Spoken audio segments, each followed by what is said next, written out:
ನೀವು ಬೇರೆಯವರಿಗೆಲ್ಲ ಒಂದು ಕಾನೂನಾ, ನಾಗೇಂದ್ರನಿಗೆ ಇನ್ನೊಂದು ಕಾನೂನಾ? ನಿಮ್ಮ ಮುಖ್ಯಮಂತ್ರಿ ಯಾರು ಬೇಕಾದ್ರೂ ಆಗ್ಬೋದಾ?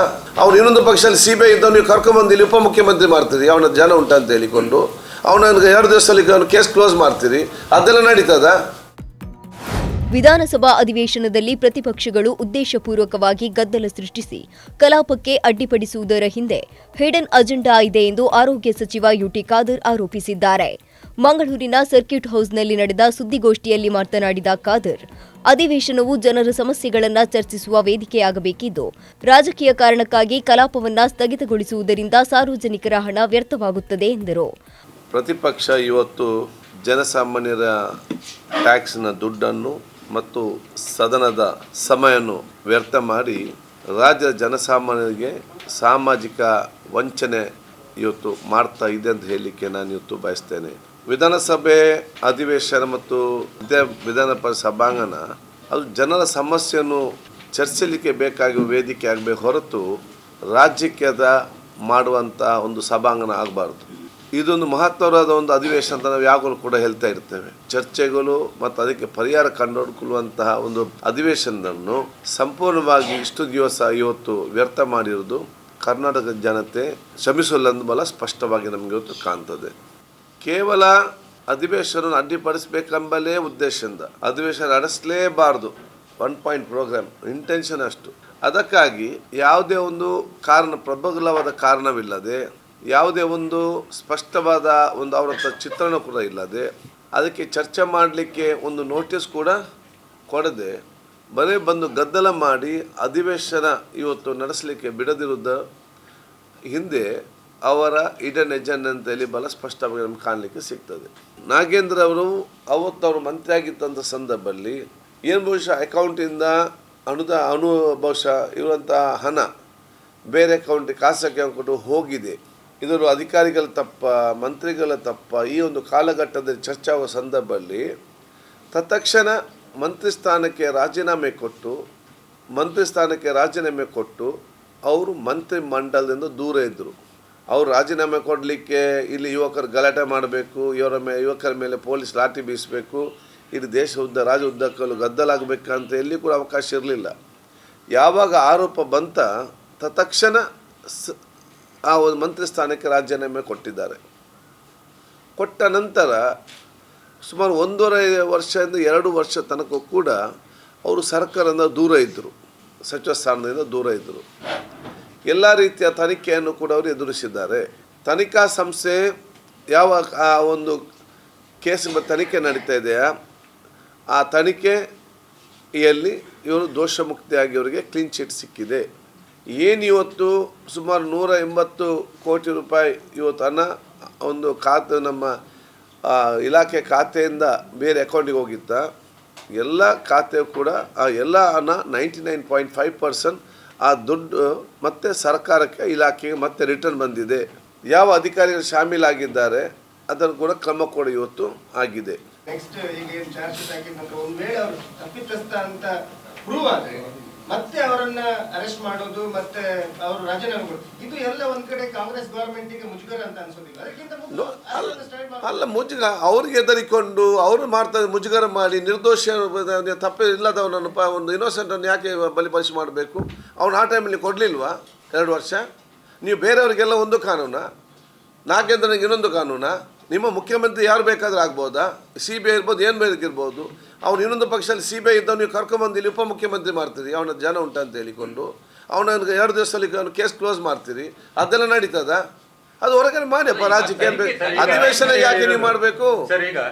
ಅಧಿವೇಶನಕ್ಕೆ ಅಡ್ಡಿಪಡಿಸಬೇಕು ನೀವು?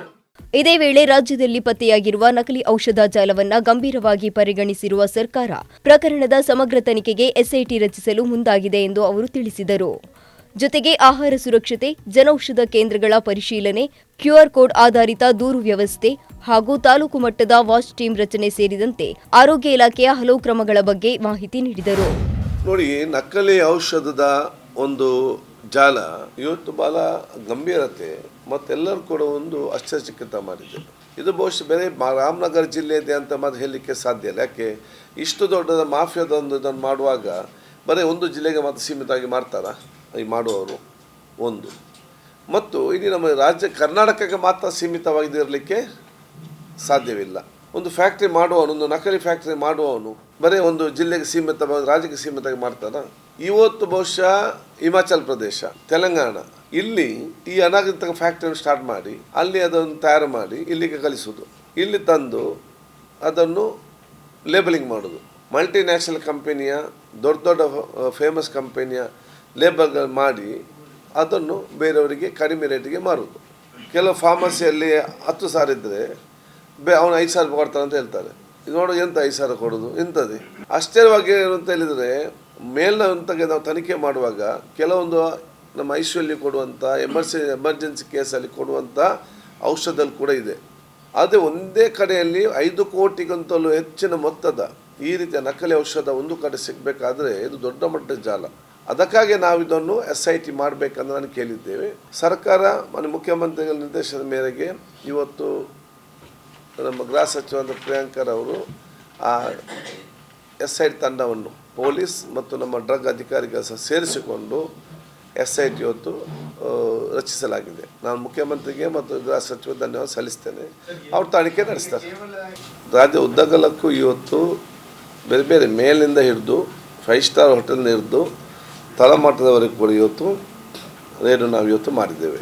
ಅದರ ಅರ್ಥ ಇಡೀ ನಮ್ಮ ಇಲಾಖೆನೇ ಮಾಡಿಕೊಂಡು ಕೂತ್ಕೊಳ್ಬೇಕಂತ ಅರ್ಥ ಅಲ್ಲ. ನಮ್ಗೆ ಎಷ್ಟು ಮಾಡ್ಬೋದು ಈ 100 ಜನ ಇಟ್ಕೊಂಡು. ಇದು ಜನಜಾಗೃತಿ ಮೂಡಿಸುವಂಥ ಕೆಲಸ. ಒಂದು ತಪ್ಪು ಮಾಡಿದವರು ನೀವು ತಪ್ಪು ಮಾಡ್ತಾ ಇದ್ದೀರಂತ ತೋರಿಸುವಂಥದ್ದು, ಕಾನೂನು ವ್ಯಾಪ್ತಿಯಲ್ಲಿ ಶಿಕ್ಷೆಗೊಳಿಸುವಂಥದ್ದು, ಮತ್ತು ಜನರಿಗೆ ಕೂಡ ಎಲ್ಲ ಕೂಡ ಸರಿ ಇಲ್ಲ, ನೀವು ಸ್ವಲ್ಪ ಆರೋಗ್ಯಪೂರ್ವಕ ಆಲೋಚನೆ ಮಾಡಿ ಊಟ ಮಾಡೋ ವ್ಯವಸ್ಥೆ ಕೂಡ ಬಹಳಷ್ಟು ಜಾಗ್ರತೆ ನೀವು ನೋಡಿಕೊಳ್ಳಿ ಅಂತೇಳಿ ಇದು ಎಚ್ಚರಿಕೆ ಕೊಡುವಂಥ ಕ್ರಮ ಇವತ್ತು ಆಗಿದೆ. ಜನಜಾಗೃತಿ ಮೂಡಿಸೋ ಕೆಲಸ ಇವತ್ತು ಆಗಬೇಕು.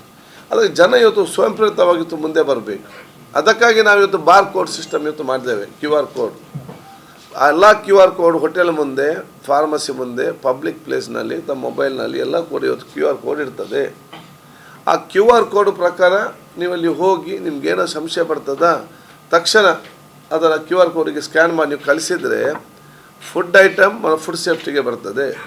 ಡ್ರಗ್ ಶಾಪ್ ಸಂಬಂಧಿಸಿದ ಡ್ರಗ್ ಡಿಪಾರ್ಟ್ಮೆಂಟ್ಗೆ ಹೋಗ್ತದೆ.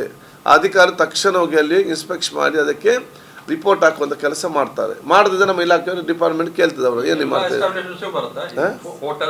ಹೋಟೆಲ್ಸ್, ಹೌದೌದು, food and drugs. So the QR code is the same. ಅಲ್ಲಿ ನೀವೊಂದು ಹೋಟೆಲ್ಗೆ ಹೋಗಿ ಅಲ್ಲಿ ಸರಿ ಇಲ್ಲ, ಕ್ಲೀನ್ ವ್ಯವಸ್ಥೆ ಅಂತ ಅಲ್ಲಿ ತಕ್ಷಣ QR ಕೋಡ್ ತಾವು ಮಾಡಿದ್ರಿ ಬಿಟ್ಟರೆ, ನೀವು ಹೋಟೆಲ್ಗೆ ಫುಡ್ಡಿಗೆ ಹೋಗ್ತೀರಿ, ನಾನು ಒಂದು ಮೆಡಿಕಲ್ ಶಾಪ್ಗೆ ಹೋಗ್ತೇನೆ, ನನಗಲ್ಲಿ ಕೊಟ್ಟ ಒಂದು ಎಕ್ಸ್ಪೈರಿ ಡೇಟ್ ಇತ್ತು, ಅದು ಇನ್ನೊಂದಿತ್ತು, ಅದು ಸರಿ ಇಲ್ಲ ಅಂತ ನಾನು ಸ್ಕ್ಯಾನ್ ಮಾಡಿ ಕಳಿಸಿದರೆ, ಅದು ಕಳಿಸಿದ ತಕ್ಷಣ ತಾವೇನು ಫುಡ್ಡಿಗೆ ಸ್ಕ್ಯಾನ್ ಮಾಡಿದಿರಿ ಅದು ನಮ್ಮ ಫುಡ್ ಡಿಪಾರ್ಟ್ಮೆಂಟಿಗೆ ಹೋಗ್ತದೆ. ಏನು ಡ್ರಗ್ಸ್ಗೆ ನೀವು ಸ್ಕ್ಯಾನ್ ಮಾಡಿದಿರಿ ಅದು ನಮ್ಮ ಡ್ರಗ್ ಡಿಪಾರ್ಟ್ಮೆಂಟ್ಗೆ ಹೋಗ್ತದೆ. ನಾನು ಕೇಳುವಂಥದ್ದು ಪ್ರತಿ ಸಲ ಕೂಡ ರೇಟ್ ಆಗಬೇಕು, ಎಷ್ಟು ಮಾಡಲಿಕ್ಕೆ ಸಾಧ್ಯ? ನಾವು ಈ 6.5 ಕೋಟಿ ಜನಸಂಖ್ಯೆ ಇಟ್ಟುಕೊಂಡು ಇಲ್ಲಿ 150 ಮೆಂಬರ್ಗಳನ್ನ ಇಟ್ಟುಕೊಂಡು ಲಕ್ಷಾಂತರ ಇವತ್ತು ಹೋಟೆಲ್ ಇಂಡಸ್ಟ್ರೀಸ್ ಮತ್ತು ಇದ್ದಾಗ ನಮ್ಗೆ ಎಷ್ಟು ಮಾಡಲಿಕ್ಕೆ ಸಾಧ್ಯತೆ ಜನ ಅರ್ಥ ಮಾಡಿಕೊಳ್ಬೇಕು, ಜನ ಸಹಕಾರ ಕೊಡಬೇಕು. ಅದಕ್ಕಾಗಿ ನಾನು ಬಹುಶಃ ಎಲ್ಲ ತಾಲೂಕು ಮಟ್ಟದಲ್ಲಿ ಒಂದು ವಾಚ್ ಟೀಮ್ ಮಾಡಬೇಕಂತೇಳಿ ನಾನು ಇವತ್ತು ಚರ್ಚೆ ಮಾಡಿ ನಾನು ಇಲಾಖೆ ಮತ್ತು ಕಾನೂನು ವ್ಯಾಪ್ತಿಯಲ್ಲಿ ಇವತ್ತು ಚರ್ಚೆ ಮಾಡ್ತಾ ಇದ್ದೇವೆ. ವಾಚ್ ಟೀಮ್ ಅಂತ ಹೇಳಿದರೆ ಒಂದು ಪ್ರತಿ ತಾಲೂಕಿನಲ್ಲಿ ಅದು ನನ್ನದೊಂದು ಐಡಿಯಾ ಪ್ರಕಾರ 60 ವರ್ಷಕ್ಕೆ ಮೇಲ್ಪಟ್ಟವರು, retired employers and retired people, doctor ಇದ್ದವ್ರು ಇರ್ತಾರೆ, ಫುಡ್ ನ್ಯೂಟ್ರಿಷನ್ ಇರ್ತಾರೆ, ಈ ಅದು ಸಂಬಂಧಪಟ್ಟ ಹಾಗೆ ಸ್ವಲ್ಪ ಜ್ಞಾನವುಳ್ಳವರು ಇರ್ತಾರೆ, ಅಥವಾ ಬೇರೆ ಬೇರೆ ಗೌರ್ಮೆಂಟ್ ಸೆಕ್ಟರ್, ಯೂನಿವರ್ಸಿಟಿ ಸೆಕ್ಟರ್, ಇದರಲ್ಲಿ ಫ್ಯಾಕಲ್ಟಿ ಮೆಂಬರ್ಸ್ ಇದ್ದಾರೆ, ದೇ ಆರ್ ಸೀನಿಯರ್ ಸಿಟಿಸನ್ಸ್. ನಾವು ಅವರು ರಿಟೈರ್ಡ್ ಆಗಿದ್ದಾರೆ, ಅವರಿಗೆ ಒಂದು ಸೋಷಿಯಲ್ ಕೆಲಸ ಮಾಡಬೇಕೆಂಬ ಒಂದು ಇಚ್ಛೆ ಇರ್ತದೆ. ಅಂಥ ಒಂದು ಜಿಲ್ಲೆಯಲ್ಲಿ ಗುರುತಿಸಿ ಮತ್ತು ತಾಲೂಕಲ್ಲಿ ಗುರುತಿಸಿಕೊಂಡು ಅವರಿಗೆ ನಾವು ಕೆಲವೊಂದು ಪವರ್ ಕೊಡೋದು, ಹೋಗಿ ಇನ್ಸ್ಪೆಕ್ಷನ್ ಮಾಡೋದು, ಬರೋದು, ಮತ್ತು ನಮಗೆ ಅದರ ರಿಪೋರ್ಟು ಕೊಡೋದು, ಅದನ್ನು ನಾವು ಆ್ಯಕ್ಷನ್ ಪ್ಲಾನ್ ಮಾಡ್ತಾಯಿದ್ದೆ. Only that will help when Civic society ನಮಗೆ ಸಹಕಾರ ಕೊಟ್ಟಾಗ ಮಾತ್ರ ಇದೆಲ್ಲ ಮಾಡಲಿಕ್ಕೆ ಸಾಧ್ಯವಾಗ್ತದೆ. ಅಥವಾ ನಾವು ಸೆಲ್ಫ್ ಡಿಸಿಪ್ಲಿನ್ ಆಗಿರಬೇಕು. ಈ ಬೇರೆ ದೇಶದಲ್ಲಿ ಯಾಕೆ ಕ್ಲೀನ್, ಯಾಕೆ ಡೈಲಿ ಹೋಗಿ ನಾವು ಹಿಡಿತಾರೆ ಅವರನ್ನು, ಡೈಲಿ ಫುಡ್ ಸೇಫ್ಟಿಯವ್ರು ಹೋಗ್ತಾರೆ, ಯಾ ಸೆಲ್ಫ್ ಡಿಸಿಪ್ಲಿನ್ ದೇ. ನೋಡಿ, ಕೃತಕ ಪನ್ನೀರು ತಯಾರಿಕೆ ನಮ್ಮ ರಾಜ್ಯದಲ್ಲಿ ಇಲ್ಲ, ಭಾಳ ಕಡಿಮೆ. ಎಲ್ಲಿ ಪನ್ನೀರಿಗೆ ವೆಜಿಟೇರಿಯನ್ ಎಲ್ಲಿ ಜಾಸ್ತಿ ಡಿಮಾಂಡ್ ಇರ್ತದೆ, ಮಹಾರಾಷ್ಟ್ರ, ರಾಜಸ್ಥಾನ, ಗುಜರಾತ್, ಇಲ್ಲಿ ಅದು ವ್ಯಾಪಕವಾಗಿ ಇರುವಂಥದ್ದು. ನಮ್ಮಲ್ಲಿ ನಾವು ಭಾಳಷ್ಟು ರೇಡ್ ಮಾಡೋ ಸಂದರ್ಭದಲ್ಲಿ ಇದು ಏನು ಪನ್ನೀರ್ ಹೇಳ್ತೇವೆ ನಮ್ಗೆ ಸಿಕ್ಕಿದ್ದು ಭಾಳ ಕಡಿಮೆ. ಆದರೂ ಕೂಡ ನಾವು ಆದೇಶ ಅದನ್ನು ಬ್ಯಾನ್ ಅಂತ ನಾವು ಆದೇಶ ಮಾಡಿದ್ದೇವೆ. ಯಾಕೆ ಅಂತ ಹೇಳಿದರೆ ಅಲ್ಲಿ ತಯಾರು ಮಾಡ್ತಾಯಿದ್ರು, ಅಲ್ಲಿ ಮಾರ್ಕೆಟ್ ಬಂದಾಗಿದೆ ಅಂತೇಳಿ ಇಲ್ಲಿ ಕಳಿಸೋದು ಬೇಡ ಅಂತ ಹೇಳಿಕೊಂಡು ನಾವು ಅದನ್ನು ಪ್ರಿಕಾಷನ್ ಆಗಿ ನಾವು ಕೂಡ ಅದನ್ನು ಬ್ಯಾನ್ ಅಂತ ನಾವು ಆದೇಶ ಮಾಡಿದ್ದೇವೆ. ಮತ್ತು ಕೃತಕ ಎಲ್ಲೋ ಬ್ಯಾನೆ, ಅದಕ್ಕೆ ಹೊಸತೊಂದು ಆದೇಶ ಬೇಡ. ಕೃತಕ ಪನ್ನೀರ್ ಇರಲಿ, ಕೃತಕ ಜ್ಯೂಸ್ ಇರಲಿ, ಯಾವುದು ಕೃತಕ ಬಂದಿದೆಯೋ ಅದೆಲ್ಲ ಕೂಡ ಆಟೋಮೆಟಿಕ್ಸ್ ಬ್ಯಾಂಡ್ ಫಸ್ಟಿಗೆ. ಅದಕ್ಕೆ ISDS ನೋಟಿಸ್ ಬರಬೇಕಂತ ಇಲ್ಲ. ಪನ್ನೀರ್ ಅದು ನ್ಯಾಚುರಲ್ ಅಥವಾ ಕೃತಕ ಅನ್ನೋದು